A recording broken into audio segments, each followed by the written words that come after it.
Yes, I'm aware you're going to see this whether I review it or not, but I'm going to give you my review anyways of the new Scream film, so let's talk about that. What's going on, everyone? Welcome to a Movie Emporium's non-spoiler discussion of the new Scream film in the Scream franchise, Scream 6. This film brings back, of course, Matt Bettinelli-Olpin and, of course, Tyler Gillett. Okay, new year, new Scream movie. Hopefully this doesn't become a year-by-year franchise. Hopefully they kind of take a break before they come out with a new one, because you know they will, because this movie will be entirely successful. This, of course, is a film that is a new setting, but brings back people like Melissa Berrera and Jenna Ortega and some other characters from the last movie, and basically sees, of course, the two lead actresses, Sam and, of course, Tara, in New York. They, of course, are with Mindy and, of course, Chad Meeks, who are, of course, Randy Meeks' nephews and nieces. And as you're expecting, as you're aware, this movie sets up that Ghostface has followed them to New York City. And so, therefore, they have to not only figure out who is trying to kill them, but figure out why they're trying to kill them. And once again, it's a Scream movie, so you kind of get the gist of what's going on. But no longer are we, of course, in Woodsboro. We are, of course, in New York City. And yeah, that's the entire premise of the movie. They are being chased once again by a Ghostface killer. There is a vendetta quest apparently against them, and what that reason is, I won't spoil it, because that would be a spoiler review instead of a non-spoiler sense. So kind of with that said, with the synopsis, or at least the non-spoiler synopsis out of the way, this is a film that is interesting because unlike the last few films, this is a film that comes out literally a year after the last film that came out. It, of course, brings back a bunch of characters from that film, including, like I said, Melissa Berrera and Jenna Ortega, and, of course, Jasmin Savoy Brown and Mason Gooding. Of course, Courtney Cox is back in this film. You know why David Arquette isn't back in this film. Nev Campbell, because of money situations. And it's entirely a new setting, which is interesting. All the films have always been in Woodsboro, or for the most part in Woodsboro, a couple places in Hollywood, California. But the fact that they moved over to the East Coast and giving it a much larger setting is an interesting thing. And on top of that, you're bringing back a legacy character, like I said, with Hayden Panettiere. And then you're bringing in people like Dermot Mulroney, and you're bringing,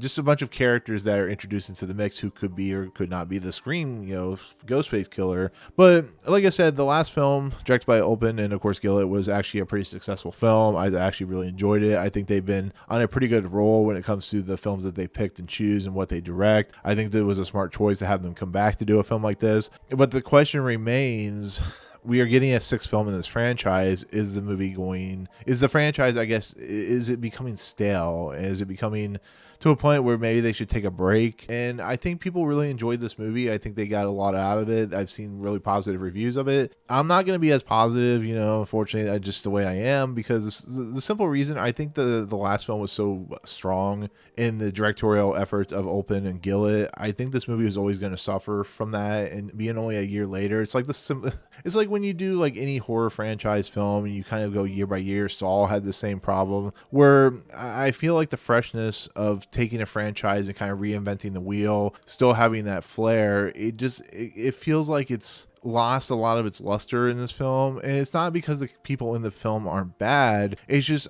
I started getting to a point where halfway through this film where I just felt like I was starting to kind of figure out what was going on. I think this movie has probably one of the strongest openings to this entire franchise with what it's doing and how it's presenting itself. But I feel like it goes places that you're predicting, it does things that you're predicting, and it does it with a little bit lesser flair than what I was hoping for. And I think the idea of, as we see that the killers in this movie have some kind of, they have the reasons for what they're doing. And, you see a scene in the trailer where you see all the legacy kind of Ghostface killers, and I think that's really interesting, but I don't think they really play into it very well, and I think that's a major problem. And I do think, when you get to the nuts and bolts, I think it's just a lesser film, to be fairly honest.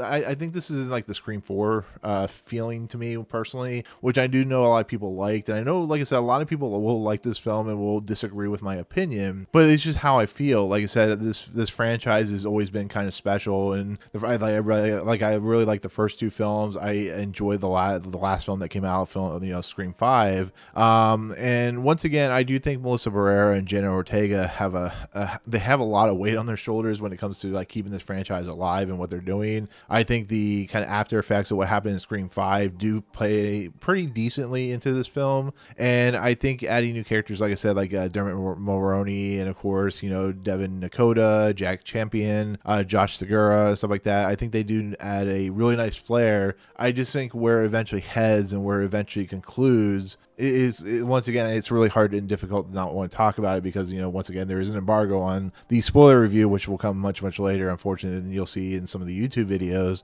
But it's shot very well. It definitely has some really good gory violence. It definitely, as one of the characters says, it definitely subverts a lot of expectations. I just don't know if it was for the better. I think the music's fine. This is a script by James Vanderbilt, who is known for doing stuff like Spider-Man and stuff like that. So it definitely feels like it has a lot of fun.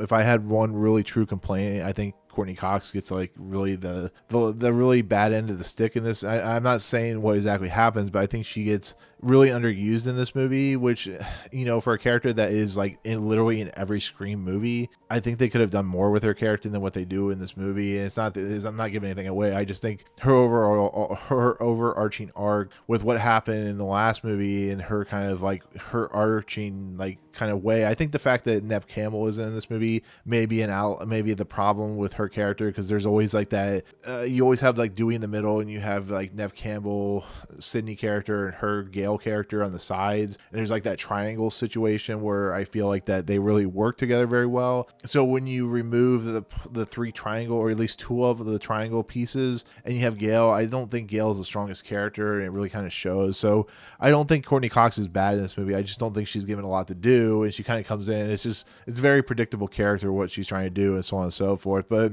to add a kind of a positive spin on this, I do think it's an entertaining movie. I think it has some really fun moments, especially the opening of this movie. I think the characters of Jenna Ortega and the characters of Melissa Berrera do bring a fun time to the what they usually do. They're very, they're trying to kind of upper level the characters from the last movie, and they do a pretty decent job of it. I don't like where this movie eventually concludes, and I think Hayden Panettiere is fine in the movie.